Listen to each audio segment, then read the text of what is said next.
So here's the old circuit board. Supposedly went bad or something. And here's the new one. And this black wire here comes from the power supply and it feeds to here. 15 volts to the circuit board. This gray one here goes around into the valves.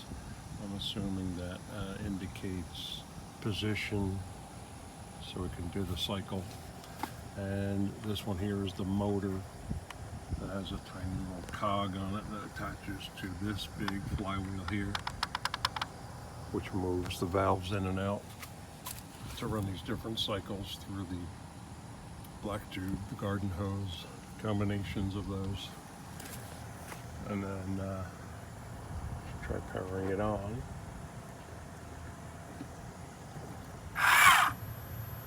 That's a good sign.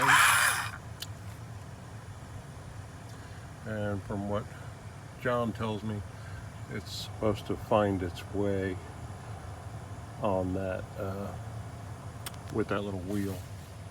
It feels its way around.